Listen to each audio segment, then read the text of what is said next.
Welcome to a special edition on FTN Bets, the Kentucky Derby preview. I am very excited here today. As you guys know, I always try to bring you the top that we can find in analysis. And the two people I have coming in here today to talk a little bit of horses and a little bit of Kentucky Derby with me is the brain trust behind Optix EQ. So I will introduce them one by one. Sorry, John, ladies always go first here. So we will start with Emily Gullikson, known as May Hemily around the horse racing circles. Emily, thank you for joining us today. How are you? I'm good. I'm really excited to do this and talk about horse racing with an audience that maybe isn't familiar with horse racing and kind of just show what we do and how fun this game is and how profitable it can be. Yeah, it is actually the gateway drug that started me on my gambling career. And it's been, a pretty good ride for me so far all the way through. So I'm kind of enjoying it as well. And now, without further ado, I will bring in the man, the myth, the legend, John Doyle right now. John, you guys have been doing this for a long time here. You have some great tools over on the site over at Optix EQ. So before we even get into anything and talking about this Derby, kind of give everybody a little bit of an idea of what you guys do at Optix EQ and how it can help them be profitable in horse racing. Yeah, great. We've been around now like commercially 5 years, but we've been doing this longer, Emily and I and a couple other of our teammates. And I think we're bringing kind of a fresh approach because our whole thing is visual handicapping. If you traditional handicap is a lot of numbers, lots of things. If you try to read a racing form, it's kind of difficult if you're a novice. But what we try to do is bring some little bit of fun, and also all of our stuff is grounded on good handicapping principles and techniques. So we have a pace tool called Optix Pot you'll be seeing, and also we do a thing called Optix Notes where we watch races and we basically assess horses each and every race, and so we grade horses and we grade the performances. So as a user, when you use our products, you're looking at things that are easy to understand, color-coded, just a different approach to what I call traditional handicapping. Yeah, one of the things that I've loved about Optix EQ, and one of the things that really makes my job a lot easier as somebody who can read a racing form and does do handicapping, is what you guys were able to do with all these plots and everything that you have.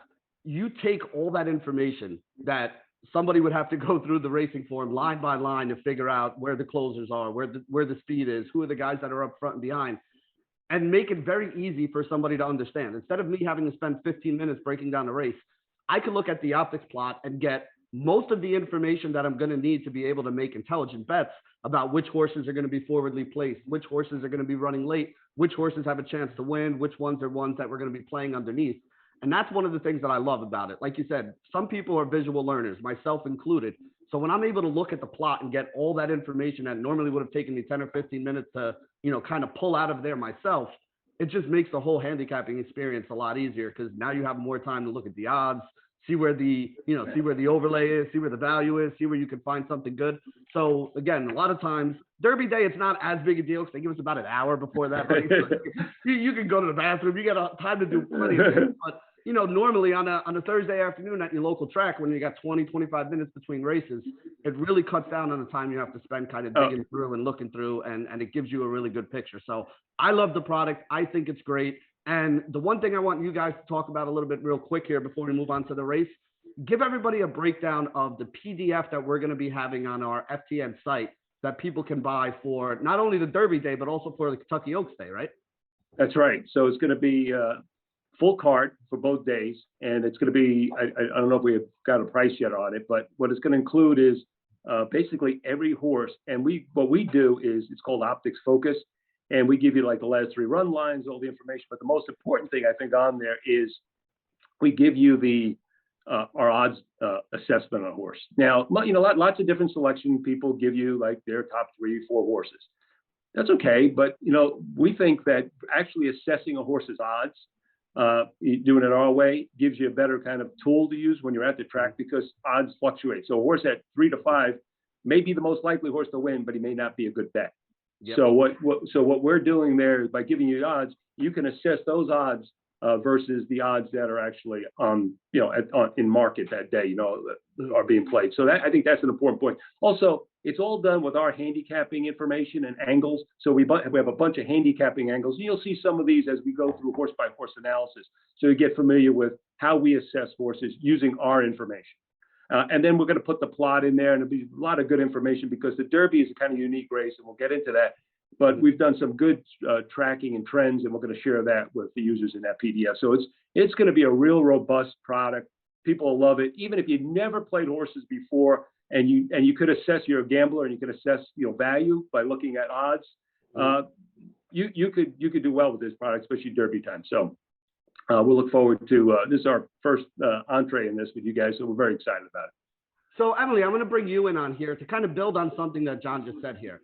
We have a lot of people over here who are gamblers. They play, a lot of different sports bets, a lot of different sports that they play on. But we don't have a lot of people who I would say are very well-versed in horse racing in general and how to bet on it. So kind of give people a little bit of a background based on what John was saying there. Our people understand the idea of value. We use it every day in sports betting. How does value translate to horses along the lines of what John was saying?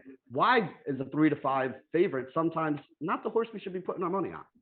Well, I think, kind of keying off what John was saying, the difference between Optix focus and doing picks, and the way that we're looking at this race is, starting with the favorite and assessing the favorite and working outward, but also giving you the entire race as a whole, because it's not often just these individual horses and how they perform, by themselves in a vacuum. It's how they relate to each other. And I think that's important with our product. And that's tough, especially just even if you're a good handicapper with a static past performance sheet, you don't understand, what happened in that race in turn, unless you, spend a lot of time watching replays, which we've done that work for you, to really understand form cycle, understand when a horse is going to run an improved effort, a regression effort, or kind of stay the same. And that's where you're going to start finding value, because a lot of the public is not doing that extra bit because it's a lot of work. It's specialized work. And so from there, you're going to find just a lot of value because the public just hasn't made that extra step, that extra transition in understanding these horses. Yep. And that's really the name of the game in horse racing here, is looking for the value.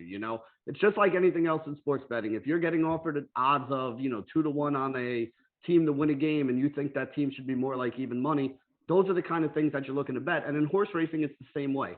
It's a little more like when you're looking at a futures pool, because you do have 15 or 20 entries, especially for a race like the Kentucky Derby. You're going to have 15 or 20 entries that go into that pool.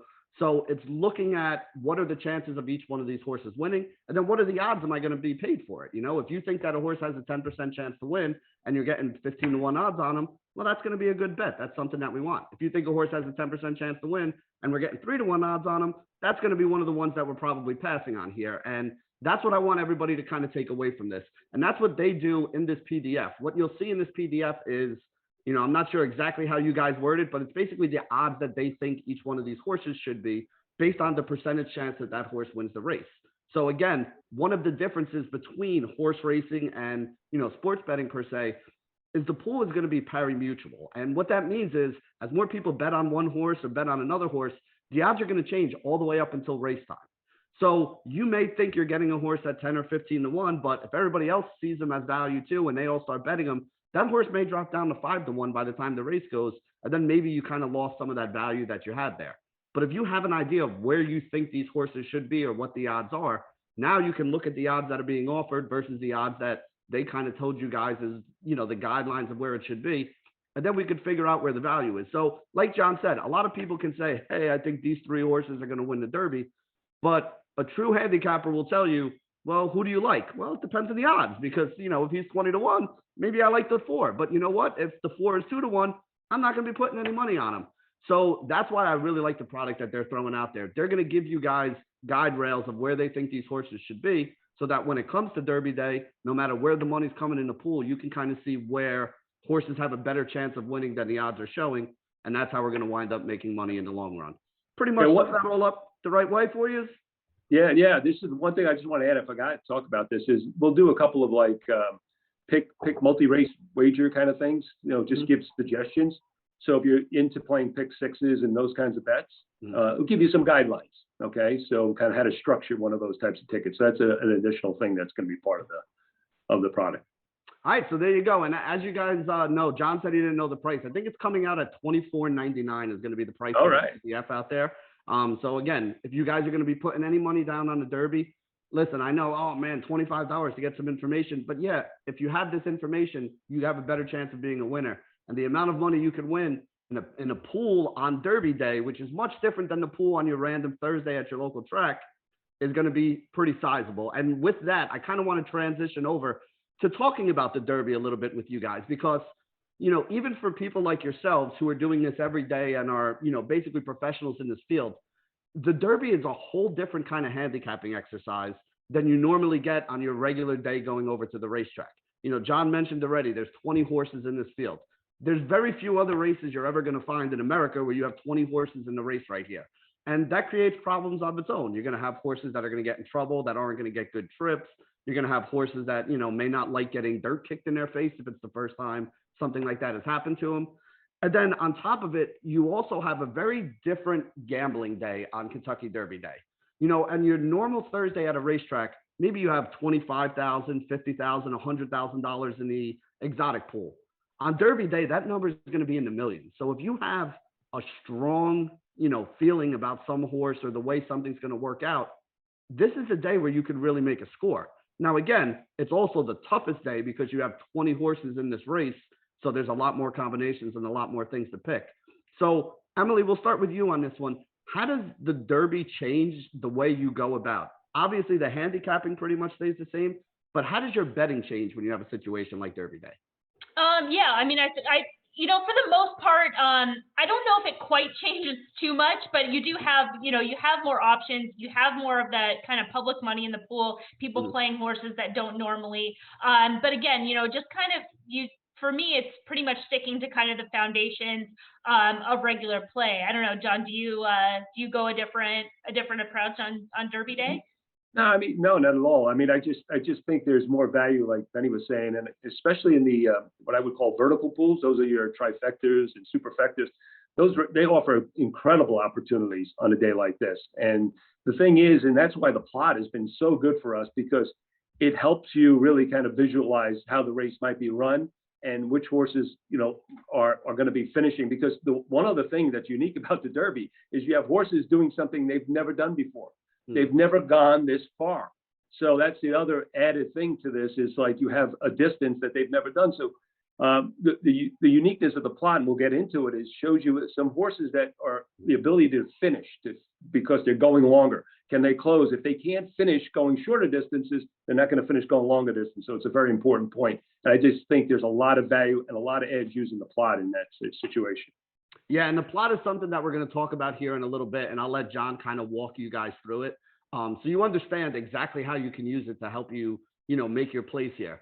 The last question I kind of wanted to ask you guys before we start getting into some of the prep races and the horses and, you know, the real nitty gritty of this all is, with the way everything has gone in America over the course of the last, I don't know, let's say 15, 16 months or so. You know, last year the Derby was completely different than we've ever seen before. They ran it at a complete different time. The prep races really didn't mean what they normally do, because the normal prep races, the normal road to the Derby was, you know, basically something we haven't seen pretty much ever before in history. This year, we got a little bit more back to the traditional route, where we have some of these traditional prep races that are normally the races that a lot of these trainers are using to position their horses in a you know, place to get into the Derby. And also with the new point system that they have from a couple of years ago that they put in, you know, these horses have to run and have to win and have to place in some of these races, even to have a chance to make it into the, you know, into the Kentucky Derby. So how do you think that has changed? Do you think the fact that some of these horses had an interrupted 2-year-old season with everything that we had going on with COVID is going to affect things this year? Or do you think at this point everything is pretty much back to normal and they're on their normal training routines and, you know, they're going the normal route that we would expect for Derby horses? I'll start. I think that this year is pretty much normal. I don't think there's been much interruption with the juvenile season with any of the preps.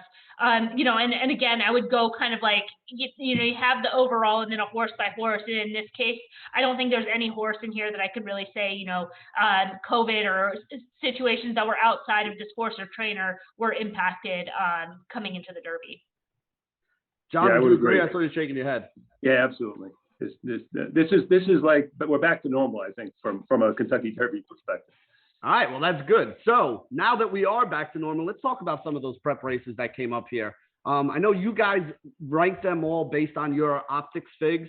So let's talk about that real quick. With your Optix figs, are those speed figures that you guys are making yourself based on, historical numbers and all that, or how does that go about? Sure, they're just what they are is we're rating the fastest horse, and it's adjusted for the way the track was that day. So the higher the number, the better. And you'll see on the list, the number associated with the winning horse in each of those races. And so what we did with the Derby preps is we took three things. We took our speed figures. They're kind of they're kind of like the traditional speed figures, but also we took what we call Optix fig range, which tells us the strength of the race. So the horses going into that race, what were their figures? Comparatively. And so, if you see a higher range, that means the horses coming out of that race were better. They ran faster at another point in time. And then the last thing is we watched these races, and visually what we did is we ranked the winner in each of those races. So some of these horses got better than others. So we took those three components, kind of mixed it up, and we come up with the rankings that you'll see here. So we rated the Bluegrass the number one race, followed by the Florida Derby, and then the San Felipe, and then the Santa Anita Derby. So those were the top four, and then the fifth one was Louisiana Derby. So those are the top five of the major prep races, and that's all we did. And so that's kind of how we measured it using our information. Again, everything we do with our information. We don't kind of go to external sources. We use all our information. And you guys can see up on the screen that we have the Optix EQ rankings for the Derby preps out there. They talked about the Bluegrass here as being the one that was the top race there. And essentially, Emily, that was a 2-horse race between Essential Quality and Highly Motivated there. So do you think those are going to be two of the horses that are going to kind of stand out because they came from the most standout of the prep race? Yeah, I mean, I think everybody, again, like there's people, not everybody uses Optix, so they might have their own opinion of what they think was the strongest race. But I think generally speaking, Essential Quality, I think is no surprise at this point. He's going to be the favorite. And so I think any horses that are kind of running with him and being competitive with him should be upgraded. So Highly Motivated falls into that category. But again, I don't think there's like any real surprise in terms of Essential Quality in here kind of being the favorite, and sort of the horse that, as we go through horse by horse, the horse that we're going to assess probably the hardest because he is the favorite. So we're going to be, really critical. Look for any type of holes in his game, any possible way that this horse is going to get beat, because with him being the favorite, if he's beat, that is just going to create opportunity elsewhere. So at least that's kind of the first part, is starting from there and then kind of working our way out. Yeah. So John, let me ask you a question with these prep races. Were there any that came up that you looked at and, even after looking at the numbers, you said, this was just not a good race at all. The horses in this race are not ones that I'm really giving much extra credit or credence to? No, I think they go along the ranks. I mean, I thought the Wood Memorial was poor. I think a lot of people would agree with that. To be honest, that's kind of what I was getting at. I wanted to hear you say that and talk about this a little bit here with the numbers that came out of that race and kind of even just the way it was run too. Yeah. It was, just a weird race. Yeah, I think the second place finisher probably was the best horse. I mean, I actually ranked that horse higher than the winner in that race. So, but even he, I mean, I'm just, I just don't like the race at all for lots of reasons. It was actually slower than. Yeah. Oh, go ahead. I was going to say, I have one that I want to add that came up strong, which is the Florida Derby. And I'm kind of a little bit suspect on that race.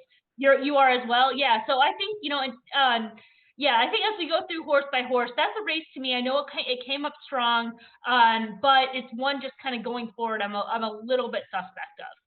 Yeah, I know you guys ranked Soup and Sandwich, who was the second place finisher in that race, a little higher than the winner, which was Known Agenda, the Pletcher horse. I actually watched that race again this morning before we came on.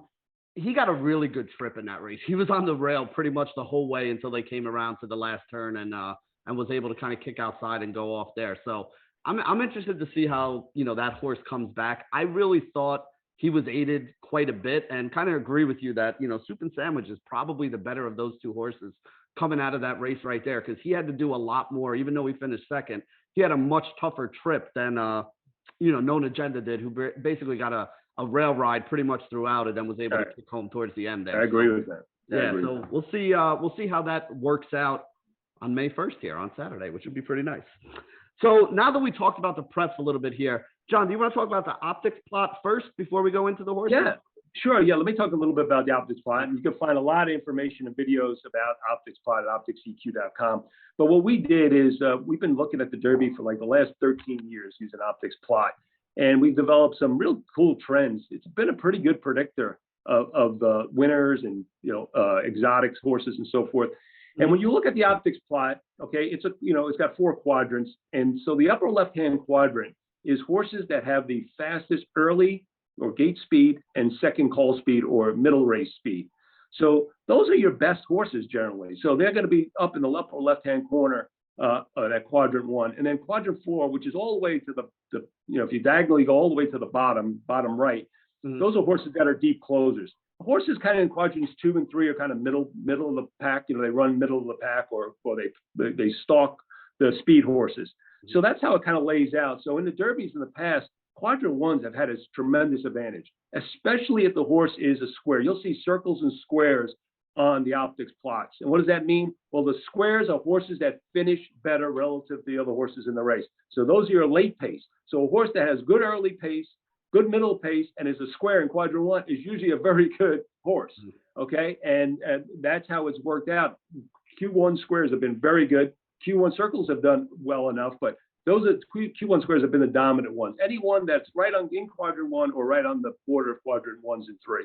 So that's what you kind of look for. And so we've got some trends over the past, like I said, 13 years.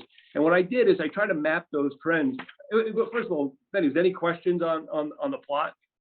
Well, I mean, I know how to read it, but I know that some of our viewers may have some questions on it. So I'll say this to you guys. John did a very good video over on Optix EQ's YouTube page. Optix EQ is the address if you guys want to, where he kind of shows you the winners of the last 13 derbies and kind of where they come from. So you could see which ones they kind of, which quadrant they come from and the kind of horse they are. Like you said, the circles are the ones that are more earlier speed. The squares are the ones that are usually running faster late. And you guys have some thoughts based on what you've seen from this data over the last 13 years on where you usually get the winners of the race and where we usually get some of those horses that come in to the bottom parts of the exacta or the trifecta or the superfecta in second, third, and fourth place as well. So do you kind of want to go into that a little bit with, with the people on, where we normally see these winners from and which of these horses would kind of fit that description? Right. So we normally see the winners, again, we talked about quadrant 1. They're pretty much dominated. In fact, quadrants 3 and 4 have never won. And quadrant 3 had one circle that actually won. That was Mind That Bird, which was kind of an outlier. But for the most part, your winner comes in quadrant 1. So the horses in quadrant 1 and the strongest win contenders because of the squares are Hot Rod Charlie, okay, number 2, Hot Rod Charlie. Right now, the numbers are going to change. The post position is going to be important too. But Mandalone, which is 10 right now, Highly Motivated, which is the horse out of the bluegrass, and then the other one is kind of on the edge, but we've seen this pattern before. The number 14, which is the soup and sandwich horse that you talked about. Yep. That horse sits on the board, and he's got a plot that looks similar to Always Dreaming. The other one was American Pharaoh, kind of a similar plot to those horses. So he's a horse to pay attention to. So when we look at this in Derby's past and try to map it, those are the most strongest win contenders based on the past analysis. Okay. And you notice I did not mention Essential Quality. He doesn't fit that category. I did notice that. Right. So tier 2 win contenders, he does fit that one with several others. I'll mention them here. It's Medina Spirit. I'm sorry, not Medina Spirit. Rock Your World. Medina Spirit, Midnight Bourbon, and also Cato River. Okay. Those are kind of because they're quadrant 1, they're not squares. So that's it. The one thing we also notice is that there's a great angle for exacta horses, horses that are in quadrant 4. They usually go at big prices. They're usually clustered in a certain area.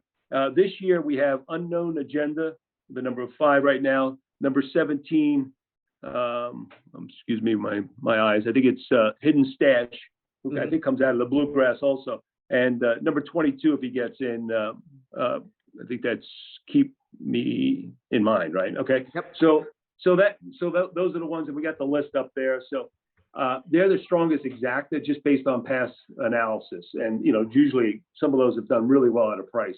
And again, those are horses that are finishing up. They're squares. And generally, like if you're a circle, you're not finishing late. So these horses have an advantage of maybe picking up horses as they get tired in the stretch, going a mile and a quarter. And then there's eliminations, horses that are circles in quadrants 3 and 4 that just never even hit the superfecta, and they're great just to toss these horses. This year we have the number 13 Helium, the number 16 Sainthood, and some of these horses will take action. Number 19 Get Her Number. Number 20 Get Her Number, and number 19 Obesos, and those horses are going to take some action. So just traditionally those horses have been tosses. Again, only one circle has hit the top 4 in 13 years in quadrant 3 or 4. So yeah, so basically just to break it down to you guys so you understand what they're talking about here a little bit better, the horses that he's talking about here are horses that probably don't have enough speed to be up towards the front at the beginning of the race and haven't shown the ability to kind of kick home late. So really, you don't see them getting up there towards the front to have a chance to hang on, and you don't see them having the late kick to be able to kick on and wind up getting themselves into the bottom part of the exacta. So when John says toss, these are the horses that people probably just take a pencil and put them right through, at least if they're following Optix EQ and understand what's going on in the race here. So now let's move on. We're going to come back to this Optix plot a couple other times as we talk through some of these horses. But we have 20 horses to talk about, and we don't want this video to be 3 hours long. So let's get into talking about some of these horses right now. I will kind of introduce them, kick it to you guys, and then you guys can kind of break down what you see with these horses and what you think. So we'll start with Essential Quality because he's very likely to be the favorite in this race. 5 for 5 coming into the Kentucky Derby, was the Breeders' Cup Juvenile winner at 2, so the champion 2-year-old here. Last race out, ran into Bluegrass, a race that we talked about that came back with the best number and one of the best ones here. A deserving favorite, but at the same point in time, as Emily pointed out, a favorite that there are some holes in his game that we might be able to poke here. So, John, we'll start with you. What are you seeing here with Essential Quality? And then, Emily, you can add on to that. So, what do you think? Okay. Well, we just to understand the information that we just put up, basically what you're looking at is the Optix grid with notes, our notes in there. So we evaluate each of the horse, and we have these keywords. And some of these keywords are important because they're either green or red. And red is bad, green is good, just so you know. So you see the first thing, Essential Quality, that kind of pops out. He's kind of been a beneficiary of a lot of good trips or track biases. And you can see the red stand out in there. I mean, obviously, he's got a class edge. He's fast. He's got the fast numbers. He kind of suits the kind of the style of the race. But again, there's two things. One is the first time he's ever going to run a mile and a quarter. And the second is this idea that he's gotten good trips. The Derby, you're not necessarily always going to get a clean trip. There's 20 horses. We talked about this before. So that's the concern going in. And I'll tell you, when I watched that Bluegrass, the one thing that concerned me, it looked like he ran hard. Like he won that race, but I think he was kind of all out. And I think he took advantage of the other horse when that horse didn't kind of change leads late. So I just think he was all out in that race. And I watched his work come back, and I don't know who he's working against, but man, he couldn't push by the horse. Now, I don't have the context how this horse works. When you're watching works, this is workouts of horses. You have to have context. I don't know how he normally works out. But I was underwhelmed. And I'm wondering if that last race took a little something out of him, and he may regress a little bit. So that would be my concern here with him. And then obviously we've got to wait for the post position draw. So, if he is on the one, that'd be a problem. But again, we have to wait for that. But he's a horse I think you could probably take a chance against a little bit here. So Emily, yeah, go ahead. I'll add as well. I agree with your assessment in terms of the Bluegrass, that being a taxing effort, and I think timing comes into play. And we can almost see this visual when we look at his stablemate Mandalone, because there's a similar pattern for Mandalone as Essential Quality, and we'll kind of see that again when we look at these two horses. But Essential Quality, he started his form cycle, so his first race back, it was off a 113-day layoff where he had Tactics Plus, which again you can see that red keyword, which means just a great ride, like the rider made for a great trip. So again, we have that red keyword coming back with a perfect trip. His Optix figures, they are improving, but again, it's taxing. So you'd have to project and move forward. And then when you look at the timing, he's at 113 days off that layoff, then ran a top in 35, and now he's going to be back in 28 days, which isn't a lot of recovery time for a racehorse. So if there is any step back, it's not like Essential Quality is that much faster than these other horses in the field. He can't really afford a big step back and still be, you know, quote unquote best over this group. So I think in terms of a favorite, we'd probably label him like a soft favorite, wouldn't you say, John? Yes, that's what I would label him. All right, and soft favorites are good because that means that we could bet against them and get a better price on something else, especially because he's probably going to be the horse. With the Derby, you have more media attention on horse racing than you do for any other race that comes throughout the year. So if he's going to be the favorite there, you're going to hear that name bet. You're going to have a lot of people that we like to call dead money who are going to the track and just kind of betting because it's the Kentucky Derby and they want to throw some money down, which means there's a very good chance that this horse is going to be very overbet. So if you can poke some holes in them and find somebody who you think can beat them, that usually is going to lead to a good payout here. So hopefully that is the case. So let's talk about one of those horses that you guys think have a good chance to beat him. John, you mentioned him as one of the horses in quadrant one that kind of fits the criteria of what we normally look at, and that's Hot Rod Charlie. This is a horse that took 4 tries to break his maiden and then ran back and came in second in the Breeders' Cup Juvenile, and then was the winner of the Louisiana Derby his last time out here. What do we like about this horse? Yeah, well, I think I liked his race in the Louisiana Derby, first of all. But we have this thing again, the green and red keywords, and this horse has no red keywords in his career. So he's showed good progression. So he's got a clean form, and he's just kind of on the improve, right? Now again, to me, he's got plenty of rest in between that Louisiana Derby because it's traditionally like 5 weeks, and so he gets a little bit more rest. But that was a solid effort. So it's the kind of horse that, like, I'm just saying he looks solid. And again, I think with him, the issue is going to be, what kind of post positions does he get? He's going to probably be in a kind of a stalking, a pressing position. So I think that's got to kind of work itself out. But really, no knocks. You could see those. By the way, on the bottom, you see all these kind of little class above average, all the rest. Those are optic handicapping keys or angles, and you can see they're all kind of green flags, so no knocks. So it's not that I'm just in love with the horse; it's just that it's hard to kind of poke holes in them right now. Emily, what do you think? I actually wrote that up, and I'm kind of not a fan of this horse, so I really had to trust the data and follow those numbers and just be like, he just, even though maybe my bias is like I'm not really a fan of him, I'm still questionable about him. His Breeders' Cup Juvenile, I thought that race was like an outlier until he ran the Louisiana Derby because it just stood out so much over his other races. But just kind of looking at him, it's like, he fits, and I can't deny that, so it's not a horse I'm super excited about. I think, John mentioned it in terms of post position and in terms of, what number he is. Sometimes these name horses, everybody knows a Charlie, they take money. So, that'll all kind of be factored in. But again, I mean, just a horse that when you look at him, like John said, there's really just kind of nothing to knock. Yeah, and then, it's interesting. Like you said, the Louisiana Derby came back as not the best of the prep races, but still a pretty good one right there. And I mean, he won that race. So really since, basically late last year, this horse hasn't done anything that you can really say, hey, maybe there's a hole in his game as well. So him taking a step forward in this race would not be out of the question. And it doesn't need to be that big a step forward. Like you said, if you get a little regression from Essential Quality, you could definitely see him winding up in the winner's circle at the end. Right. So let's move on to another horse right here. Let's talk about Superstock. This is the Arkansas Derby winner. It was only his second win in 8 starts, though. Is there anything about this horse? What am I missing here? Because I'm not that high on this one. Yeah, I would agree. I thought he got a perfect trip pretty much. You know, he got a pocket trip in the in that race, and he kind of picked up the two speeds who were going at it. I'm kind of negative on this horse. You can see, you know, the angles there. Most of them are mixed. Most you got the angles too black. So yeah, I'm against this. I think this race sets up like it did in the Arkansas Derby. But I know Emily follows Arkansas, so she may have a little bit more info on the horse than I do. I mean, yeah, just, you know, the perfect trip really helped him, and the other horses just kind of not showing up, that race just not being strong overall.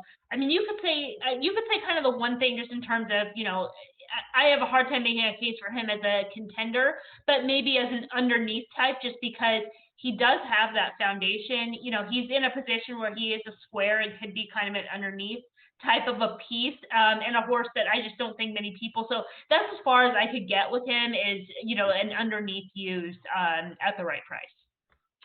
All right, so here's a horse that I don't know what to do with here, that I want to get your opinions on, because that's why we bring in the experts here. Yeah. And I think you guys know the horse I'm talking about here is Like the King.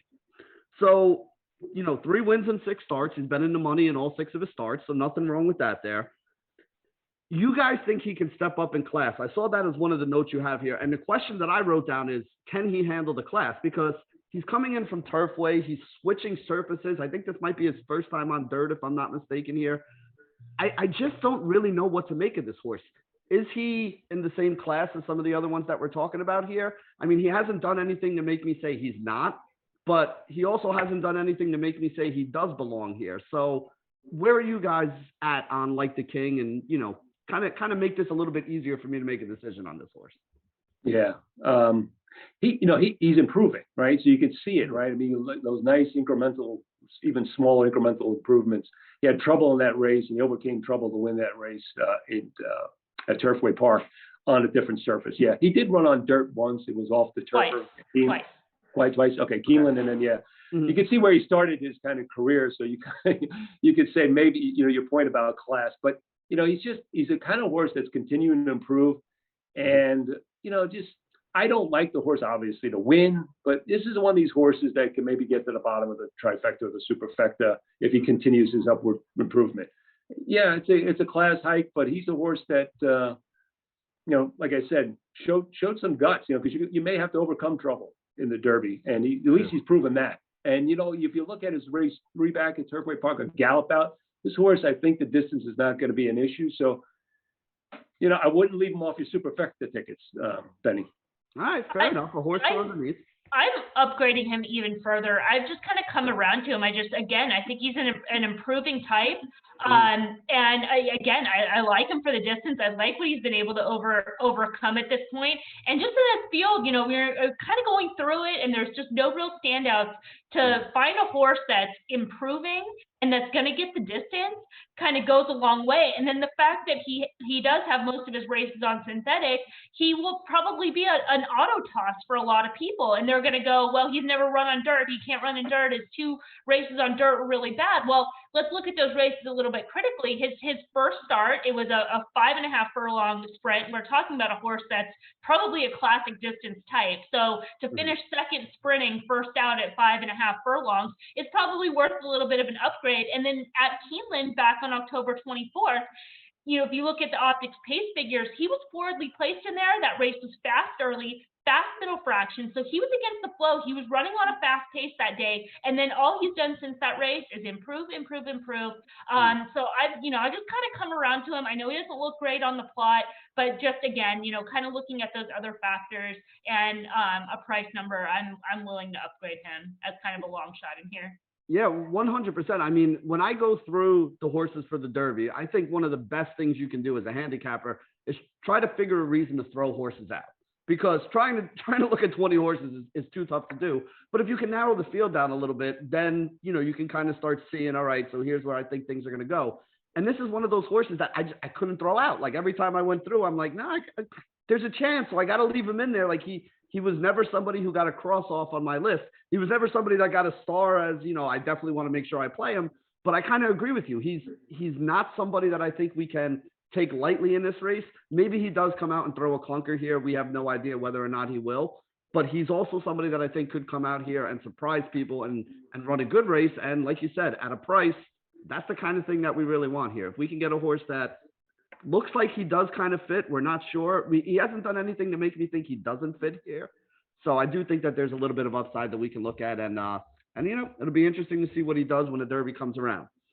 So now let's go on to the one we talked about a little bit here in Known Agenda. Again, 3 of 6 lifetime wins. He's a Pletcher horse. Won a maiden special weight, won a 75K optional claimer, came back and won the Florida Derby. I thought he got a very good ride in that race. Like I said, he saved ground on the rail pretty much all the way around, waited till the final turn, kind of swung outside and kicked home and wound up winning there. You guys don't really have that as one of the best races out there. So, I mean, 102, that's a big figure. Why are you guys not higher on Known Agenda? What am I missing? Well, I'm not necessarily not high on him. I just think that there's a couple of things. First of all, he plots in quadrant 4, which is usually good for an exacta finish, but not for a win. So that's kind of his plotability there. The other thing is to your point, he did get a good trip in the Florida Derby. And the one, you see our comment up there, it says no line. That's not one I typically like. So, you know, that means horse is kind of shifting late. And, you know, when you're asking a horse to go now another, you know, quarter of a mile, that's a little bit concerning. So, you know, that was something there. So, I mean, there's things to like about him and not like about him. I'm just, maybe you could, you know, if you look at his figures comparative to that Florida Derby, maybe he peaked in the Derby here, you know, in the Florida Derby. And so maybe there's some regression with him here, and he's going to be, you know, he's going to be a shorter price than some of these horses in here. So we may have him at a higher price than he actually goes off, and therefore, to our point before, he may not be good value. That's about what I would say about him. Yeah, I'll add a couple things, and just because the fact that I think, you know, it's worth talking about because it's a horse, basically it's a Todd Pletcher horse that won the Florida Derby, and he's going to get a lot of attention. So again, another horse we're paying attention to pick holes at. And in terms of the no line, I mean, it wasn't just like a slight drift. He drifted in and then went out, and he's like way out the center of the track. If you watch the head on, he's like trying to go to the parking lot or the mall if you're at Gulfstream, right? But the other thing about Known Agenda that's just a little bit different in terms of understanding Todd Pletcher. So Todd Pletcher, you know, a top East Coast trainer, he debuts his good horses at Saratoga. Like, we know that, right? Mm-hmm. Known Agenda did not debut at Saratoga. He debuted later at Belmont, and actually his debut race was against Highly Motivated. And I think just watching visually, Highly Motivated just looked like a completely different class of animal. Now, Known Agenda was able to improve with the distance, you know, improve his speed figures. But again, just looking at that pattern, Todd Pletcher, once it starts getting cold, his good horses go down to Gulfstream. This one did not. He stayed at Aqueduct, and then he still didn't go to Gulfstream quite yet. They kept him at Tampa. So, and then eventually he went to Gulfstream. So it's like, just in terms of a pattern, like when they know they have a good horse, they kind of keep on that pattern. John, maybe I'm crazy. I know you followed the circuit, but that's just sort of how I read this horse. You know, when you understand the trainers and where they place the horse, when there's just something a little bit unconventional, you just kind of look and are like, why are they doing something different with this one compared to like what they normally do with their other good, you know, their good top string horses? What do you think, John? That's a really good question, because like you said, a lot of these, especially some of the bigger barns like a Pletcher, they have a legit blueprint that they try to follow every year with their horses to get through the Derby. And this is one that's taken somewhat an unconventional route for a trainer like him. Yeah, you know, I get it, and I can see that, but I don't try to read too much in that, because you got things like owners, you have that factor in, you know, what they want, where they're going to be positioned. You know, they maybe, you know, COVID, they can't get to Florida, so they want to watch their horse in New York. You know, I know that sounds crazy, but sometimes it's just as simple as that. Absolute truth, yeah. Right, and then, you know, especially a barn that has multiple horses, they don't want them competing against one another. Yeah, it's good. I mean, you can rationalize it any which way, but I don't know. I'll be honest with you. I can't tell you unless I talk to him. And you know. And then you're going to count on him telling you the truth. Definitely not a week before the Derby. You're not getting the true story on that one. Maybe a week after, but we'll see. But the thing is, you know, this is all a relational game, right? It's a situational game. So we love this horse in the Florida Derby, and he keyed off like a $4,000 pick six for us. So we really love them. But it's all situational. We don't love them as much going into this race. Not to say he can't win or finish second, but I prefer him underneath more than on top. All right, so let's move on to another horse that I think is real interesting. 3 for 3 lifetime here. Winner of the Santa Anita Derby, which came back with a pretty good speed figure. And he pretty much led the entire race there and kind of kicked away at the end as they were trying to catch him here. And that is Rock Your World that we're talking about here. So what do you think about this horse? Is he, he's been improving. Was that a top in his last race? How are you guys looking at that one? I'm going to let Emily start because she knows this horse. She follows Santa Anita for us and does the notes. So I'll let her start. Go ahead, Emily. Yeah, I was going even before the debut. I was kind of watching him train, and he just kind of caught the eye as a horse that was a talented horse. So he ran a B+ on debut, which is a really good first out Optix grade that suggests that a horse can move forward, which he did. He had a little bit of rest time, came back in the Pasadena Stakes, was a little bit green in there, kind of late lead change, and then moved forward in a big way in the Santa Anita Derby. It was very fast. He was on the best part of the track and kind of did get sort of the best trip, but he still did have to run that was fast. And you talked about it earlier, horses in terms of getting dirt kicked in their face. I'm not sure this is one that wants to get dirt kicked in his face. So I think that we can kind of project that Rosario getting aboard, regardless of what jockey would be riding him, that the plan would be to kind of send and go forward. It is a lot to ask. I mean, he's only had 3 starts. He's going to get a big test here, a bigger test than what he's had in his first 3 starts. And it's a horse that, again, it's not one that you could knock, but it's also a horse that's sort of on everybody's radar at this point to where it's going to come into value. Yeah, and, I wanted to mention something here as well. We're doing this about a little over a week out from the Derby.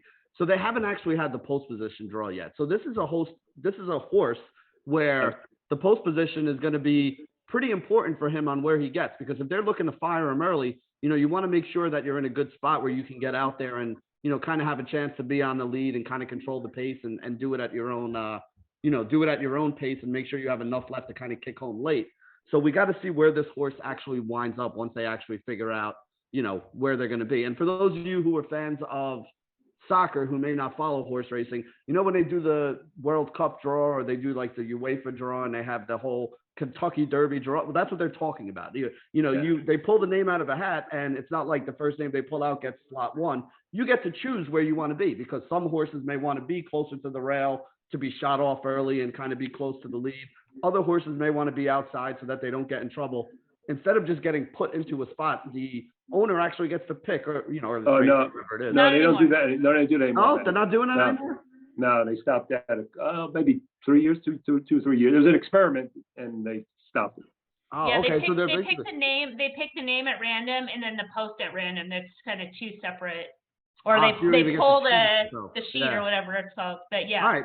So there you go. So you know what? The Kentucky Derby draw they do with all the soccer leagues right now. I guess apparently they don't do that anymore in the actual Kentucky Derby. So there you go. Just one thing about this horse that I just want to point out on the Optix notes. It says he didn't change leads in his two of his races. Mm-hmm. And that would be concerning again if the horse is going, beyond his normal distances here, right? Mm-hmm. Changing leads is like, it just tires them out if they don't change their leads. It's kind of a thing that these athletes have to do. Once they kind of come around the turn, they change the way they run, and they don't just get. It's hard to explain if people don't know horse racing, but that would be a concern of mine. And then the other thing about him that's a concern is that he's a circle in quadrant 1, so he's got, like Emily's point, he's gonna have to work out a trip, and so he's no cinch for me. I probably would have him a little bit lower than probably a lot of other people. So, all right, but he is talented. Yeah, so there you go with Rock Your World. We'll move on to Burbonic for the next one. And he was the winner of that Wood Memorial race that we said didn't come up all that great. But, I mean, listen, this horse, his last 4 races, 3 first and a second. They didn't come in the greatest races. He couldn't win a maiden special weight, had to drop down into claiming in order to get his to break his maiden. Came back in a couple optional claiming races, and then came back and won the Wood Memorial. I think he was a price too. Wasn't it about 70 to 1 or so on that race? It was crazy. I don't know what. I think Todd Fletcher's longest price horse, like in his career history or something like that. Yeah. So I mean, he comes from a good barn. They obviously know what they're doing. But we talked about this Wood Memorial race. Anything you guys want to talk about here with Burbonic, or is this a horse that? I mean, it just looks too slow. I mean, if you look at, you're going to need 105, 106 to win this race. He's nowhere near that. I mean, and the last race, he got the perfect setup in that Wood Memorial, right? Everyone, the middle part of that race was really fast. So everyone who made a middle move kind of died out. He just picked up the pieces. I can't, maybe if you can kind of like, someone can make a case for him for the bottom of a super because he's improving, fine. But I mean, this horse, I don't want anywhere near the top 3 as far as I'm concerned. Emily, you agree? I agree. All right, so you know what? We don't have to waste any more time on that one then. Let's move on to the next horse here. We got Medina Spirit is the next one here. 2 wins, 3 seconds, so all 5 races, lifetime. He's been up there in the money. Broke his maiden special weight first out, then went into 4 graded stakes races, and like I said, has come first or second in either one. So it's a horse that does wind up, being up there and being in the mix at the end. Santa Anita Derby finished second. What are you guys looking at with this one? Well, I'll let Emily, but my only opinion about the horse is that he hasn't improved. He really hasn't improved number-wise since his debut, just very little. And so, I don't know, maybe he's peaked, or maybe they got something ready. Maybe, I don't know. I would take a look how he's working coming into the race and see if he's going to put in some monster effort. But based on what he's done, it just doesn't look like the horse is moving forward like a lot of the others in here that are much more progressive than he is.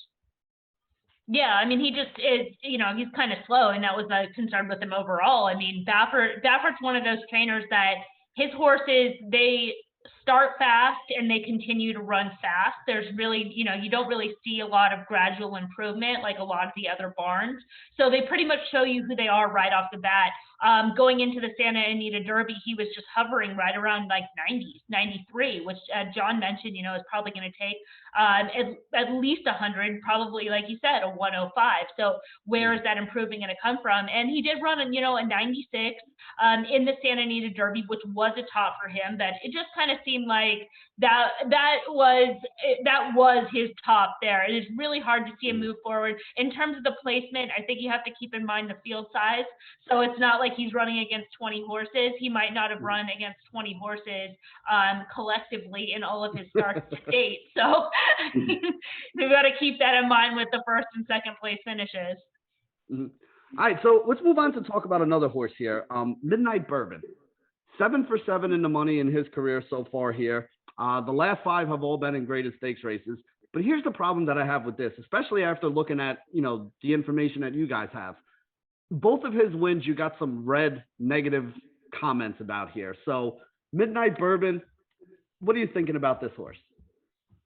Well, this is a fairgrounds horse. Emily covers the fairgrounds. I'm a New York guy, but when I in Kentucky, so when I looked at his races in New York and Kentucky last year, he was like, I wasn't wowed by him, and it looks like he kind of peaked early on, with the first race this year, and his 3-year-old season, but he's gotten kind of backwards since then a little bit, or sideways, and so I'm just another horse that I'm thinking maybe he's just kind of peaked. He's not fast enough to win this race, but like I said, Emily's a little bit closer to this horse, and she says there's a surprise jockey choice here, so I want to know what that is.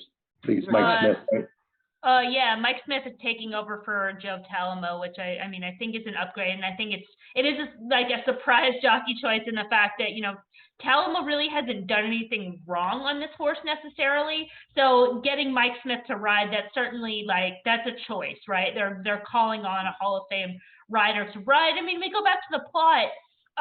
He's a circle in quadrant 1. I think he wants to be forwardly placed. It's probably another horse that's going to kind of benefit from foundation. Steve Asmussen, I would follow him in the first part of the Churchill meet. I know he's coming out of Oakland just like guns blazing. I mean, all his horses are firing. Midnight Bourbon looks really well training in the morning. So it's a horse that's doing well and distance-wise. So he's just kind of one of those that coming up, like you said, we're still over a week out, is one of those horses I'm going to kind of follow just in terms of works and see how he's doing, because if he is kind of cycling forward and he does have that positive plot position, it would be tough to toss. All right, Midnight Bourbon. I actually wasn't that high on him, but now you kind of talked me into looking back over him again. So I had to make a little note of that to go back and and check him out again and see what I'm missing here that maybe we can put through and see if we can get him forward. The next one I want to talk about here, Mandalone. This is an interesting horse because he was, very good coming into the Louisiana Derby. Had trouble in that race. So if you're just looking at a racing form and you don't have the notes or you don't know what happened in that race, this might be, wow, he finished 6th in the Louisiana Derby. How is he going to be able to turn the tables on some of these other ones? But if you look at his form, that was by far the worst race that he ran, and you have an excuse for that race, which sometimes is interesting because now this horse is going to be a much better price on the Kentucky Derby than he would have been if he had ran off and, won the Louisiana Derby or, been right up there at the end of it. So what are you really looking at? Emily, I know you do a lot more of the fairground stuff, so we'll start with you on this one. What are you thinking at with Mandalone here? Yeah, I kind of talked about him with essential quality a little bit, just in terms of form cycle. So his form cycle started back in January in the Lecomte Stakes, where he was third that day with a wide trip. So that was kind of a taxing effort that day with the ground loss, the way the track was playing. So it might have been just a little bit more taken out of him than it seemed necessarily. And then it really kind of showed in the Risen Star, looking at the Optix figures, to go from 97 to 101. So I think in some ways that race, that combination of those two races in a short period of time, kind of put him over the top. So where he kind of buckled, he lost his footing at the start and then he raced wide, and it really was a disappointing effort. I liked him that day. So kind of going back and looking at that form cycle and just saying, maybe it was just one of those things where the horse was over the top between the start and just, he threw in the clunker. So, another one of those horses that I think, we have to watch in the morning. And then just in terms of, form cycle, is that what's going to happen to essential quality? Is he going to be the horse that runs the 83 and finish off the board at a short price? Yeah, and form cycle, John, is something that we've mentioned a few times. We haven't really gotten into too much. So explain a little bit about that, because I do think that is something that's going on here with this horse. Horses are like people. You're not going to go out there. You don't wake up every day and say, you know what, this is a good day for me. I'm going to go out there and rule the world. There are some of those days where you wake up and you just, you're not on your game. And, horses are animals as well. And animals have feelings and things like that too. And sometimes they just come out and throw a bad race out there every once in a while. Absolutely. Well, a horse has probably 6 peak races in a year in him. And so, but the idea is the trainer is going to do the best to maximize those peak efforts. And so that's always in mind when they're training the horse. How do I get this horse ready for that peak effort? And obviously, this is the ultimate peak effort, winning the Kentucky Derby. So, what are they going to do? So it's the training, it's the races they select for the horse, it's the training in the morning. All those combination things is the form cycle going into the race. Horses typically run their best race after third race after they had an extended rest. So if a horse is, typically that rest period is 45 days. So Emily starting a form cycle. It usually starts 45 days, like 45 days or more. And that's the first race in the form cycle. And the ultimate thing is try to get the horse ready in the second or third race, in the form cycle. They usually run their best there. So this guy, to me, I didn't like that race, obviously. He had trouble, but I just didn't think he ran that well. But I'll tell you what, I'm not an expert on works, but this horse looks to be training really well. He looks good to me. And the only concern for me, because I think he has the right style, he has he fits really well in the Optix plot. He's got that Q1 square. If he gets one of those outside stalking trips, like a 16, 15 post, he can sit a perfect trip. I'm just a little bit worried about the distance. But other than that, this horse is a win contender in my mind. Definitely. So let me ask you guys a quick question, because you both kind of mentioned the works here with this horse, which is something we haven't talked about with some of the other horses. I've always been of the mindset that, the works are more important to me when I'm trying to answer a question that I can't answer looking at the form with the handicapping. And I think that's the question that we have here with this horse too is, did that last race really expose him? Or again, like I said, was it just one of those bad days that, horses have sometimes? And if you see him working well, that kind of gives you a little bit more of, a little bit more confidence that, maybe it's okay to just throw that race out and kind of go with what we've seen from this horse in the past. Would you guys kind of agree with that? And is that kind of the way you're looking at it here? I agree with that 100%. That's exactly the way I'm looking at it. That was my concern. That's why I'm not typically a workout person. I kind of rely on people that do it. But I went and looked at his works, myself, and I was impressed. I think this horse is training really well. Emily, same mindset pretty much? Yeah. In terms of works, I think that, to answer a question, I think that's a really good way to put it. And I think when you are watching the works, you want to be looking for changes, positive or negative. A horse kind of doing their same is sometimes a good thing, that coming into it. So again, this is a horse that I think the works were really important, kind of off that clunker, and that the horse doing well. And I agree. I think he looks really good based on his works. He's kind of thriving right now. All right, so let's go on and talk about the next horse here in Caddo River. I don't really know what to make of this horse. I mean, the biggest win he had in his career was in the $150,000 Smarty Jones, where he was kind of loose on the lead the whole time, so he got a chance to control the pace. And horses are going to run their best efforts in those situations, and that's what he did. He came back in the Arkansas Derby last time out and ran second after not running very well in the Rebel. Is this horse fast enough to run with some of these other horses, or is this one that we're kind of tossing out here? I'm negative on the horse. I think he's going to get pace pressure. I mean, he's in quadrant one, so you never know. Like, so he's going to be forwardly placed. But I think there's other pressure he's going to have in here. And for me, he just doesn't look. I mean, he just showed some grit in that Arkansas Derby, but he doesn't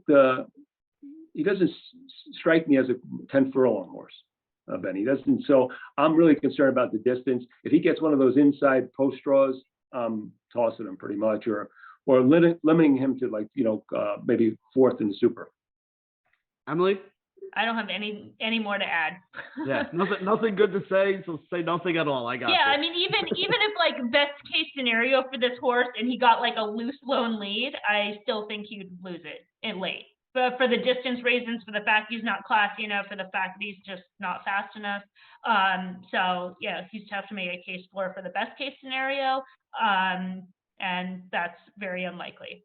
Well, listen, I mean, from an owner standpoint, if you have a horse who comes in the top 2 or 3 in some of these preps and you get into the Kentucky Derby, you're running in the Kentucky Derby. I mean, that's Sure. just the way it is.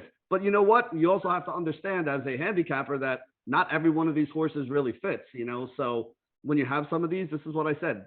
Handicapping 20 horses is tough.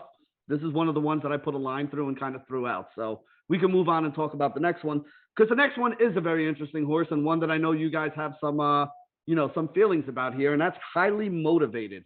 5 for 5 in the money. This was the horse that led pretty much throughout in the bluegrass with Essential Quality kind of right on his flank, and then moving by him kind of down the stretch. But that was really a 2-horse race here, right, John? I mean, everybody else was further back than those two, and those two were kind of head and shoulders above everybody. So what do you like about Highly Motivated here? Well, he's talk about form cycle, so we can kind of come back to that. He's on his 3rd race off, so he should be ready for a maximum effort. So I think he's, to me, the most likely winner for me. So not to say there's others can't win. Mandalone's the other one, but I think he's the most likely winner. Mm-hmm. My concerns, though, I do have concerns with this horse. It depends on the post position. My one concern is he overcame it last time, but previously has trouble out of the gate. You see those SLOGs, slow out of the gate. That's a concern, okay? So he cannot do that in the Derby, or he's doomed. Now, he came out beautifully in the Keeneland race, so maybe he's past that. The other thing that he does sometimes is that he doesn't change leads, or he flips leads late. And that's what happened. That's why he lost that race. He flipped his lead late in the bluegrass, and the other horse was able to push by him. I didn't think he was ready for his peak there, but he ran huge. So I think this horse is, again, sitting on the race. And I watched him train. He looks like he's training well forwardly. So to me, the only other question would be the distance. When I first saw this horse back in New York, I was like, I looked at his Gotham race. I'm like, is he really a 1.25 mile horse? But I don't know. I was watching him train. It seems like he's put on weight. And that's always good. When these horses are training this hard and they're putting on weight, that's a good sign. And he just looks very robust. So to me, I think he's the most likely winner in the race. But again, odds will dictate, and we'll see where he ends up. Emily, are you as high on him? Yeah, I am. I don't think there's anything to knock. And I think, again, form cycle is improving and has upside over Essential Quality coming out of that race. I mean, if you look at Highly Motivated, just the way that he prefers to run, he's not a front running type. So the fact that even though he had the race flow, that's not his comfortable style. That's not typical for him. So I think, to John's point, saying that the horse looks better out of the race, it's kind of like what you would expect. Like, get that conditioning, changed up his run style, was able to get out of the gate well. And I think that race can move him forward. So I mean, there's a lot to like. There are those kind of looming questions, but again, you have a horse that's a non-favorite. You can get away with having some of those negatives as long as you're compensated on price. And John, if I remember right from the Optix plot, and this was one of the horses that was up towards the top in the first quadrant, right? So this is one of the ones that fits in with the historical type of Correct. horse that has been winning the Derby Correct. or putting up a big performance here as well. So highly motivated is somebody that we're all going to be highly motivated to see a good price on and hopefully put into some of our bets here, on May 1st. The next one is a horse that we mentioned a little bit, and I want to get your opinion on this because the horse is 3-for-3 lifetime, which again, you can't knock a horse that just goes out there and wins every time. Won the Tampa Bay Derby last time out, but my problem with this horse is the speed figures he just hasn't proven to be fast enough to beat some of these other horses. Maybe he takes a step forward. That horses do that, especially young horses, but it's really tough for me to get there with this horse. So what are you guys thinking about Helium? I'm tossing him. So he's out of my pick. So that's how I feel. He's just too slow. I agree. He doesn't fit the profile. And I mean, there's no positive things to take away from this horse. I cross them all. Yep. Emily? Yeah, I mean, I think that's probably the most logical. Now, I'm a little bit more kind of familiar with him because Woodbine is another track that I follow. And I mean, just granted, he's far too slow. But I mean, maybe he's as fast as Medina Spirit. So I don't know. You can make that case. The thing about this horse, he's a talented horse, and he showed that at Woodbine, and just kind of one of those horses that runs to his competition. And I've gone back and I've reviewed the Tampa Bay Derby, which was kind of a tough spot for him. It was his first start of the season, first start around 2 turns, first start on the main track. Those are factors that are not easy to overcome, and his trip was not good either in there, and he just kept on running, and he kept finding, and he kept showing grit, and he looks good in his works as well. So he could just be one of those horses that he just runs to his competition, and he's just he's kind of that horse. So and then you look back and you're like, oh, he won. He was perfect 3-for-3. It's that simple, So again, I mean, I think that probably the most kind of logical aspect is he's too slow. He doesn't fit on the plot. He's got the challenge. He's lightly raced. All those things that certainly make for an easy toss. I'm still I don't know, as he's probably going to be the longest shot in this field for a horse that I think kind of has some talent. Yeah, this is a tough one for me because I already had the line through him, and now I want to go get a pencil and erase it. That's why I do this in pencil and not pen when I put my line. He is. One thing I'll say about him, he is training well. But I watch a lot of races, and I compare races to different tracks, and the Woodbine horses don't translate. They don't. I mean, he did. Is that still a synthetic surface, or do they have dirt? Yeah. Synthetic. And I mean, the Tampa Bay Derby wasn't a strong race, but there was one horse out of that race that came back and ran a really massive race. I'm forgetting the name of the horse, but it was a Todd Pletcher horse who came back in an allowance at Gulfstream Park and ran a 105 Optix figure. It was kind of the only horse that's kind of run back out of that race to do anything. So there are tons of hurdles. There's many reasons to toss this horse for sure. All right, so let's go on to another one that I think is going to be pretty popular come Derby Day, and that's Soup and Sandwich. Another lightly raced horse, finished second in the Florida Derby last time out. His numbers have kind of improved with every race pretty much that he's been out there. Where are you guys sitting on this guy? I know we mentioned him earlier today. Is he somebody that you keep in there? I know he was in the first quadrant of the plot, right? Or no, he was the one that was right on.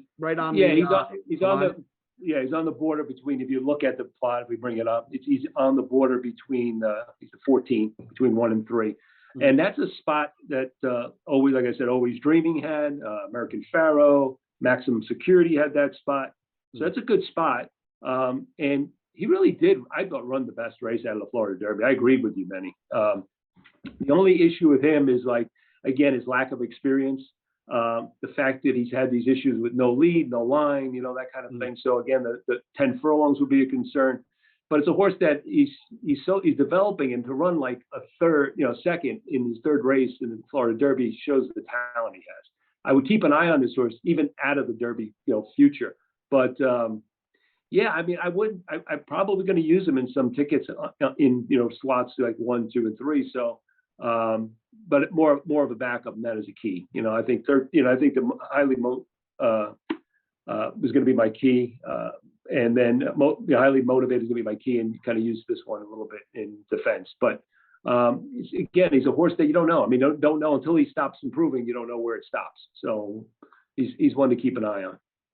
Emily, what's your thoughts on Soup and Sandwich? If it wasn't for the plot, it would be a horse I would literally have like no interest in, to be honest. The plot is the only reason he's kind of sticking around. Those first two races are slow. The Florida Derby is fine, but visually, I wasn't crazy about it. Even if we can say it was the best horse in the race, I don't think much of Known Agenda. So, there's that. And he doesn't strike me as a horse that's a classic distance type horse. He's also a horse, didn't run it too, so he's playing catch up a lot in this spot. And again, I mean, the plot to me is just the really the only reason that he's not an X. All right, I don't know if I could keep him in there as a win candidate, but I do think he's somebody that can get up there for, the lower rungs of the exotics if he comes in on the third or fourth, if he's running late there, right there. So I don't know if I'm as high on him as John is, but I don't know if I'm as down on him as Emily is. But you know what? They're a lot better at this than me, so I'm going to take both their advice and go from there. All right, so let's talk about the next one here. This is a horse that I tossed right away, pretty much. Dynamic One. Took him 4 tries to break his maiden. When he did break his maiden, you guys actually said he was very lucky to do so because he was aided by a really good ride there with the tactic. And then came back in the Wood Memorial, which is the race that, we're kind of down on here to come in second. So, I mean, he did actually have something there. He made a wide move in that race to wind up finishing second. I just don't see much upside with this horse, Dynamic One. Am I missing something? Well, I see upside. It's not going to be enough to win. Maybe at the bottom of your supers and stuff like that. He plots is a pretty big square. What he did in that race, I mean, the Wood Memorial sucked, but he ran pretty good because the middle part of the race was fast, and he made a wide move, an extra wide move into that pace, that fast part of the race. And he kind of, faded a little bit late. I thought that was a pretty good conditioning race for him. He's got a race back, at Gulfstream when he first kind of started last year, a 93. And if you can kind of, project the move forward, maybe with a more even pace, this horse could get the 10 furlongs with no problem. So I don't like him in the win end or whatever, but I think he's a horse that you might want to just think about because a lot of people will be negative on these Wood Memorial horses. You might want to think about underneath, and I wouldn't put him any probably closer to 4th in this race. All right, fair enough. Emily, what are you looking at here? Do I have to add this horse back onto my watch list? Or... No, I can't push anything. I mean, if John's saying there's no better than 4th, I mean, that's about as far as I could get with him as well. I mean, again, visually, I could see where, he ran the quote unquote best race in there. But again, just visually, just kind of left something to be desired, in my opinion. All right, good. So let's move on to the next one because I've had some trouble with this horse. And I think John already told me that he eliminated this horse. So maybe that's what I should be doing with him too. And the horse I'm talking about here is Sainthood. And the reason why I kind of like him is based on some of the notes that I've seen from that last race in Turfway Park with him. He was covered. He had the shuffle. He had trouble. And then eventually he made a move and still finished second there, which is, one of the things that I like to see with the horse going into the Derby, because in the Derby, you're very likely to be covered, have some trouble. You may need the shuffle. So if I can see a horse that's already kind of handled that adversity before, that gives me a little bit more, thinking that maybe this is a horse that doesn't mind having dirt kicked in his face to bring up something that we talked about before. And the thing I like about it as well is it also makes me think that there's more there, that we haven't found the bottom of this horse, because if he had a cleaner trip and he had a better chance, maybe he is, somebody who can take a step forward. But John, I know you were of the opposite of that. So what am I overvaluing here? That No. I said from a plot perspective that typically from plot, past derbies he would be an elimination because he's a Q3 circle, right? Okay. Or something like that, Q3, Q4 circle. But no, he's good. I mean, he's young, he's developing, he's progressing. He's only 3 races. I think he probably ran the best race in that, and we talked about the other horse coming out of race. Who was the winner of that? Like the King, right? King, the Florida. Yeah. So I mean, he ran even better than that horse in that race. He had to overcome trouble and so forth. So I mean, yeah, he's improving. Again, I don't know. I mean, I have to go with like a little bit on the plot this way. When you're comparing his late speed relative to these other late speeds, no matter how good it might look, it's not good. So that's why I was kind of negative on the horse. But I can understand the horse is kind of improving, moving forward. He's kind of like doesn't need the track. He's kind of running pretty well in 3 different tracks at this point. another horse I would take a look at how he's training coming in. I haven't looked at him, but again, it's not a horse. It's a horse more for, if you're going to use him, I think use him in the bottom rungs of things. He's not a win contender or place contender at all. So Emily, this is one of those horses that I was talking about where, you know, you go through and you try to cross horses out and make it a smaller list. This is another one of those horses that I couldn't cross out. Should I be crossing him out? Yeah, I mean, I can't cross him. I can't cross him out either. He just, you know, he's gonna have to improve and he's gonna have to get the right trip. But you know, on debut, he ran a B, which is a winning grade for the level. And then broke his maiden at Fairgrounds in a second start. Pletcher doesn't send a lot of horses to Fairgrounds, and that race, that February 13th race, was a really productive race. And that's actually what upgraded for me in that stakes, because I saw all the other horses that were coming out of that race were just running like huge figures. And it's like, okay, that was a pretty strong race. So he's got to get into the mix. And he improved his speed figure like those other horses did, and did so with some adversity. And then considering the fact that he was lightly raced and did have to overcome that, you know, shows that there's some ability there. You know, he's a racehorse. But again, he's got those 3 straight Bs, and we're talking about, again, a step up in class. And it's like, you can't quite make the case for him yet. So he's going to be more of an underneath type, and one that, you know, again, is probably worth following in terms of workouts, because he is going to have to improve and step up to the class. All right, so I would agree with that. He's not a horse that I'm getting rid of, but he's probably also not the horse that we're going to have as the key to, you know, making money on Derby Day as well. But he is somebody that's going to wind up probably on the lower rungs of some of my exotics as well. So let's move on to a horse that you guys mentioned before, Hidden Stash, coming in off a 4th place finish in the fastest race that we had here with the Bluegrass coming out here. A couple wins, maiden special weight, optional claimer. What are you guys looking at here with Hidden Stash? Yeah, he's improving, right? There's small incremental improvements. So he's another progressive type, so that's good. His figures don't match up, and obviously he's got to make up all that ground on the, you know, the top 2 that finished in the Bluegrass. So, but you know, he's just the one thing he does do is he kind of plots pretty good for a horse that typically runs second in the Derby. He's got that. He's kind of where we've seen horses come out of that position, and he could be picking maybe some horses up with maybe if he could get some more pace.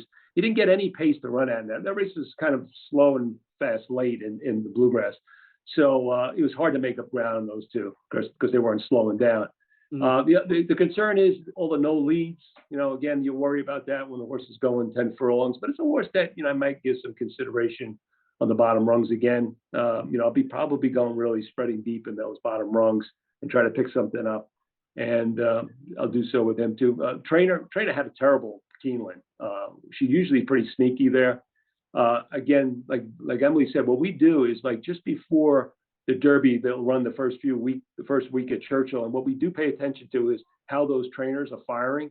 Like you want to see how Steve Asmussen's horses are running. You might want to see how Oliver's horses are running, and you could make some adjustments there too. Because typically, just like the horses, the trainers run in cycles too, and they peak for certain things. So certain meets and so forth. So early on, even early in the card, Friday and Saturday, look how these trainers are doing, and you might upgrade and downgrade horses based on that. All right, Emily. Yeah, I mean, he just looks really below to me, kind of all around. I mean, B- and C+ and graded stakes company is probably not going to even be enough for an underneath. But again, you know, another horse, maybe you upgrade for underneath just kind of based on the plot. All right, so let's go on. We got 3 more horses left to talk about here. The next one up is Dream Shake.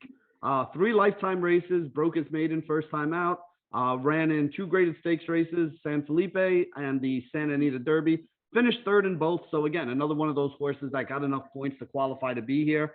I don't know if this is a horse that's here to win it though. His numbers have improved, but he would probably need to take another big step forward in this one to have a chance. So this is another one of those horses that I kind of knocked out, but I don't know where he is. Is he somebody in the plot that we would have to keep in here for the under ones, John? Let me see. So we have 18. No, he's well. You keep on the underneath, because he's Q2 circle, but that's not a great spot. But you can't toss him. But it's probably subpar. Yeah. So Emily, anything on this one you like, or is this one of those? Yeah, I can't add anything. I mean, again, it's like Hidden Stash. 2 C+ in graded stakes company is just showing that he's not on the level. Emily, can I take Hidden Stash and you take him, and we'll have a head to head, or you want somebody else? Well, I don't like either of those horses. No, I know. I like Hidden Hidden Stash. any of that. I'll take Helium over Hidden Stash. Okay, you got it. Okay. I was gonna say that fine was pretty quick, so that tells you everything you need to know about about how Emily's looking at Hidden Stash right there. All right, so let's go on to the next horse over here. Obesos, kisses in Spanish for those of you out there who speak multiple languages here. Third place finish for him in the Louisiana Derby last time out. Pretty good grade, right? Or would you give him a B- for that effort over there? Is this a horse that has any kind of upside that we should be looking at? I'm going to defer to Emily because she's the fairgrounds person on this one. I'm kind of against this horse, but I'm just curious because she 2 back she had him as a drop, and then they kind of ran him back at a grade 2. So I'm concerned there's a class issue there, but let her weigh in on that. Yeah, I think there is a class issue there. I mean, even with a B-, just like Hidden Stash, just like Dream Shake, it's not a winning grade for the level. It's barely an underneath. And the extended comment, you can't really see it there. But he saved ground. I think that was the better part of the track. That's where Hot Rod Charlie was. All those horses were inside. And just the overall card at Fairgrounds, that seemed like the place that you wanted to be. And he was mostly passing tiring horses. And I kind of think that it's one of those trips that people are going to kind of get suckered into because they're going to see him running on late and continuing out past the wire and just be like, aha, that's the horse that's going to be running on late, and I'm going to use him underneath. And then he worked just exceptional this morning. So he's got a lot of hype on him. He's got kind of a fan club building. I was on a show last night with a few people that like this horse and are kind of keying around him underneath. So that's something to keep in mind. But again, I'm like with John. I just think he's a little bit below, and especially if he's going to be an underlay. I don't know. There's other horses that I just think look a little bit better. Yeah, he's a Q4 circle, which is completely negative. Yeah. That means he's going to be behind. He doesn't have the kick relative to these other horses. So to me, I do not like it. And like you said, with him being one of the hot wise guy horses that people are talking about, you're probably going to see him take more money than he really should in this situation, which is another reason why we should be staying away from him. So that brings us to the 20th horse that we're going to talk about here, and the final horse we're going to talk about here, and Get Her Number. Now, remember, we don't know if the field is finalized yet. There's a few other horses who still have a chance to get in. And if they do, that's why you would have to go get the PDF when they come out with it. That's right. These guys will have that added in there as well, and you guys will know what to do. But Get Her Number here, Arkansas Derby, last prep race for him, finished 4th right there. What are we looking at with this horse? Well, I mean, it was like 7 horses in that race, so being 4th was kind of on the back half of the field. I think this horse kind of looks like what the last horse we just saw. He's got another Q4 circle. I don't know. It's just, to me, I'm negative on this horse. The good races came with a lot of those red keywords that we don't like to see. Horses that got good trips. I'm not seeing it. Emily, anything positive we can add here? I mean, the numbers, speed figures went up a little bit. Maybe he's moving forward like nothing good. No, it's pretty tough to make a case for at this point. Yeah, I mean, I think the last race was like John said, it's split the field by default. All right, so there you go. I don't want to ask you guys who your favorite plays are because you kind of went over them as we walked through it all here. And again, we still have to wait to see where everyone's going to wind up with the post positions and what the weather's going to be like on Derby Day. Hopefully, we get good weather down there in Kentucky and everything works out really well for that. But is there anything that you guys want to add here before we kind of end it off and sign off here? Anything we didn't touch on or anything else you guys want to throw in about the race? And again, just the PDF, when you look at the PDF, is a chock full of information going to be in there. Some of the stuff we went over. But again, all normalized for the post positions and everything, and the odds are going to be really important. And I think it's going to be a fun Derby. We'll make some recommendations on maybe even how to play the race from a betting perspective. So I think it's a great value. Really, I'm not joking. I know 24.95 sounds like a lot, but it's going to give you everything you need to be successful come Derby Day. You couldn't pay yourself. I mean, the amount of work that's just done on the replays alone. You couldn't pay yourself $24.95 to do one race on the card, let alone 2 days. Honestly, I mean, just from that perspective, like, yeah, it's crazy good value.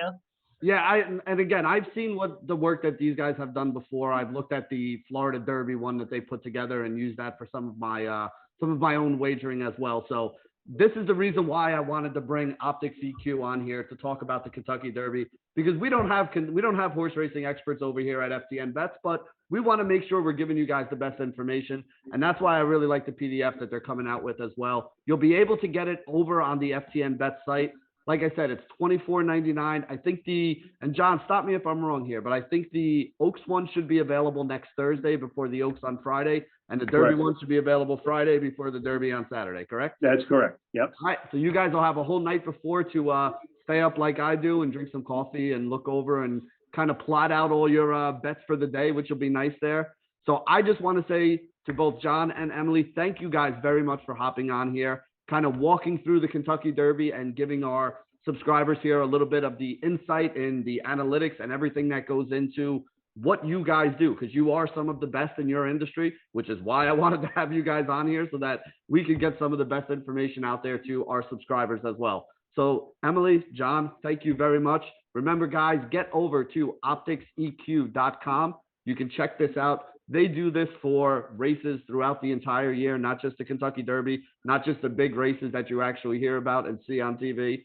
So if you're somebody who goes to the track, they have all different kinds of packages that you can sign up for. And like I said, if you're somebody like me who's a visual learner, it's very easy to look at those plots that they throw up there and kind of get an idea on which horses should be in what spots throughout the race and who should be running late, who should be going out there early. It's all the information that you can get from the racing form, except it saves you 15 minutes of having to dig through line by line and kind of go through and see all this stuff for yourself. So when it comes to handicapping on a day when we don't have an hour between races, it definitely makes your job a heck of a lot easier. So get over to there. And I know you guys also, I want you to be able to plug everything that you have over here. You got the Optix EQ YouTube page as well, right? You want to send some people over there? You guys go ahead. If you got anything else you want to add, let everybody know where they can find you guys. Twitter as well.